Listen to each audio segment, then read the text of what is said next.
ኮሙኒኬሽን ሲባል ሰው ወደ ውጭ ነው የሚሆን እንጂ ወደ ውስጥ አይ። ስለዚህ ኮሙኒኬሽን ከማን ጋር ነው? ከራስ ጋር። how do you communicate? ማነህ ትላላችሁ እናንተ?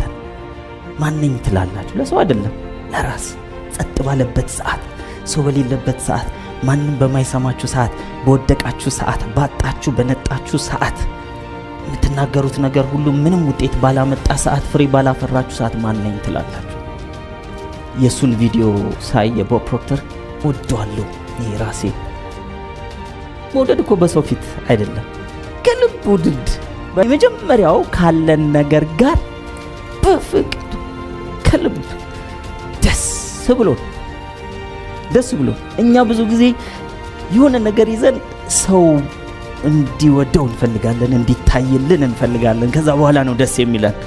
ዋው ዛሬ አምሮብሃል ሲባል፣ ዛሬ አምሮብሻል ሲባል ደስ የሚለን ከሆነ አለቀልን። ባይዘው የለበስነው እንዳለ የፈለገ ከኦሪጂናል ቦታ ብትገዙ እኮ ሰከንድ አንድ።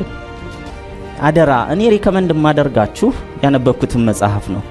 መጀመሪያ ያነበብኩት መጽሐፍ ትራንስፎርም እንዳደርግ ከረዱኝ መካከል የዴል ካርኒጌ how to stop worry and start living የሚል ነበር። ለምን ወሪ ያረኩ ነበር የምኖረው? ወሪ ላለባችሁ፣ ጭንቀት ላለባችሁ ሰዎች መቼ ነው የምቀየረው? አስቤዛ መቼ ነው የሚሞላልኝ? የቤት ኪራይ መቼ ነው የሚሟላው? ማለት በቃ ስለ ገንዘብ ብቻ እያሰብኩ መኖር እንደው ባልኖር ይሻል ነበር። ባይዘው ልክ ሳልኖር ስቀር ምን የለም የቤት ኪራይ የለም፣ አያስከፍሉም። እዛ ብንሄድ ይሻላል አላሉ። እዚህ መኖር ምርጥ ነው በጣም። ስለዚህ ያንዳንዷን ቀን ኢንጆይ ልናደርግ ይገባል። ያንዳንዷ ቀን መስከረም አንድ፣ ያንዳንዷ ቀን እንቁጣጣሽ፣ ያንዳንዷ ቀን ኒው ይር እኮ ነው አይደል? ዛሬ ስንነሳ ያልተነሱ አሉ፣ እኛ ተነስተናል። አዲስ ዘመን ተሰጥቶ ብዙ ሰው የሚነሳው ከትላንትና ስህተቱ ጋር ነው አይደል? የትላንትና ጥፋት፣ የትላንትና ጉድለት፣ የትላንትና ማነስ፣ የትላንትና ማጣትን ይዞ ስለሚመጣ አዲስ ቀን አይነሳም። አሮጌውን ጭንቅላታችን ትላንትና ይነቃል፣ እኛ ዛሬ እንነቃል። በቃ ተለያይተናል፣ ተበጣጥሰናል። እስከ ዛሬ ድረስ አጥፍተናል አይደል? ያጠፋነው ነገር አለ በየግላችን የምናውቀው። ይቅር ብያለሁ በሉት ለራሳችሁ። ፈጣሪ እኮ ይቅርታ ለማለት ራሱ እየፈለገ እኛ ለራሳችን ስለማንል ቤት በኩል ይስጠን። ስለዚህ ትውልድ ዳን በእኛ ይብቃ እኮ ነው የምንነግራችሁ። ብዙ መውደቅ ነው አይደለ ውጤታማ የሚያደርገው? ሞክራችሁ በማታውቁት ነገር አትወድቁም፣ በምትሞክሩት ነገር ትወድቃላችሁ። ስለዚህ እስከ ዛሬ ወደቃችሁት ስለሞክራችሁ ብቻ። ስለዚህ ይቅርታ አድርጉለት መውደቃችሁ። ከሰው ጋር ስህተት ሰርታችኋል፣ አብሮ ለመኖር ስለሞከራችሁ። በንግድ ስህተት ሰርታችኋል፣ ለመነገድ ስለሞከራችሁ። በትምህርት ስህተት ሰርታችኋል፣ ስህተት የሰራችሁት ስለሞከራችሁ። በቤት ስህተት ሰርታችኋል፣ ከቤተሰብ ጋር ለመኖር ስለሞከራችሁ። ዲሊት አድርጉት። አለበለዚያ ከኔና ከናንተ የሞተ ሰው ይሻላል። ለምን? ቢያንስ አይሸከምም። ያለፈን ነገር እንዴት ወደ ዛሬ እንሸከማለን? ስለዚህ ምን ማድረግ አለብን? መጣል አለብን። ዛሬ ለመጣል ዝግጁ ናችሁ? እኔ ትቻለሁ ራሴን ማለት ደሞ ቶሎ ነው ትቻለሁ ምለው አስቸኳይ ነው። ለምን? ራሴን ስለምወደው። ራስ መውደድና ራስ ወዳድነት ይለያያል አይደል? ራስ ወዳዶች ለመታየት ነው የሚሞክሩት። ራሱን የሚወድ ግን መታየትም አለመታየትም ብዙም ግድ አይለውም፣ የራሱን ህይወት ይኖራል። ስለዚህ ምን ሰራው፣ ምን አለኝ፣ ምን አተረፍኩ፣ ምን አገኘው፣ ምን ለበስኩ፣ ምን ነዳው፣ ምናምን የሚለውን ሳይሆን ማን ሆኜ ኖርኩኝ፣ ምን አገለገልኩኝ የሚለውን ቫልዩ መያዝ ያስፈልጋል። ስለዚህ የዴል ካርኒጌ how to stop worry and start living የመጀመሪያው። ሁለተኛው how to win friends and influence others የሚለው መጽሐፍ በአማርኛም ተተርጉሟል፣ በሌሎችም ቋንቋዎች እንደዚህ። ስለዚህ ኮሙኒኬሽን መጀመሪያ ከማን ጋር ነው? ከራስ ጋር መቼ ነው? የሆነ ቦታ ቀጠሮ ይዘን ምናምን አይደለም። በእያንዳንዷ ሰከንድ በጭንቅላታችን ውስጥ የሚመላለሰው ሐሳብ የኔና የናንተ ኮሙኒኬሽን።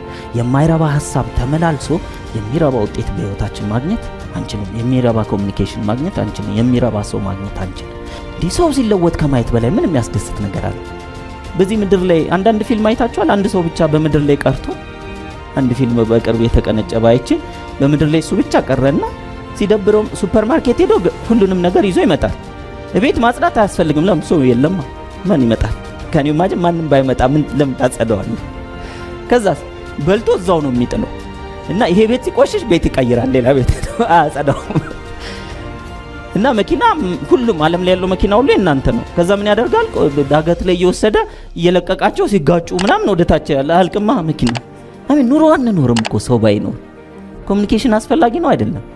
ኮሚኒኬት ዊዝ ዮርሰልፍ። ከዛስ ከድሪማችሁ ጋር በየቀኑ ኮሚኒኬት አድርጉ ከህልማችሁ ጋር። ህልመኛነት ማለት ዓለማዊ ሰው መሆን አይደለም እባካችሁ። እንደው ኢትዮጵያ ውስጥ ያለው ሰይጣን ትልቁ ሰይጣን ህልመኛ ስትሆን በቃ ማቴሪያሊስቲክ ሆነሃል። መንፈስን ፈጣሪ ፖቴንሻል ሰጥቶናል። በዚህ ፖቴንሻል ለፈጣሪ መልሰን የምንከፍለው የምንሰራበት ነገር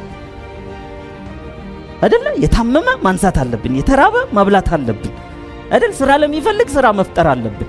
ይሄ ነው መንፈሳዊነት። እኔ የገባኝ ይሄን ነው የምኖረው። ሰላም አለኝ በዚህ ውስጥ ስሉ ለፈጣሪ እያገለገልኩ ነው። እሱ ለሰራቸው ለአንዱ ለሁለቱ ለሶስቱ እኔ እንትን ምግብ ማቀርብ ከሆነ የሆነ ቦታ ሄጄ አስተናጋጅ ከሆንኩኝ ማስተናግደው ፈጣሪ ብዬ ካሰብኩ ምን ያክል ትሁት እንደመሆን አስቡ። መንገድ ላይ ከሰዎች ጋር ሳወራ ከአዲስ ሰው ጋር ፈጣሪ እየሰማ ነው። ስለዚህ በሱ ክብር ልክ ላውራው ካለን ኮሚኒኬሽን ጥሩ ሆነ አልሆነ ይሄ እንግዲህ በየቀኑ መወሰን ይጠይቃል። ስለዚህ ከራሳችን ጋር ከህልማችንም ጋር በየቀኑ እንገናኝ። ስለማደግ ስለመለወጥ ማለት በነገራችን ላይ ብናድግ ብንለወጥ ወዲያው ነው አንድ ነው አይደል? አንድ ነው። ጥራት ያለው ነገር ልናስገባበት የማይረባ ልናስገባበት እንችላለን። ነገር ግን ለራሳችን ክብር ልንሰጥ ይገባል። ይሄም እኮ የፈጣሪ ነው አይደል? እና ፊውል ያስፈልገዋል አለ ፈጣሪ። ምግቦቹን አዘጋጀ በምድር ላይ። እሱን ሰርቶ መብላት ይቻላል። ቆሎም መብላት ይቻላል። ፓስታ አርጎ መብላትም ይቻላል። ላዛኛም ማድረግ ይቻላል። እያለ ብፌም ማድረግ ይቻላል። አንድ አይነት መብላት ይቻላል አይደል? ሰው ለምግብ ብሎ አይኖርም። ምግብ ግን ያስፈልገዋል። ንጹህ ምግብ፣ ቆንጆ ምግብ ያስፈልገዋል። ስለዚህ ከራሳችሁ ጋር ኮሚኒኬት ስታደርጉ የፈጣሪ አደራ ነው ይሄ የተሰጠን። ህሊና ውስጥ ያለውም ሐሳብ አይዲያ አላችኋል። ህልም በነገራችን ላይ በህልም እኮ እንጠየቃለን። ማን ሰጠን? ጭንቅላቱን የሰጠን ህልሙንም ሰጥቶናል። ህሊና ውስጥ ህልምን አለመስራት አልችልም ብሎ ማስቀረት ማለት መክሊትን ቀብሮ መመለስ ነው። ስለዚህ ከራሳችሁ ጋር ኮሚኒኬት ስታደርጉ ይሄንን የፈጣሪ አደራ እንዴት አባት ያርጌ ልወጣው በሉ።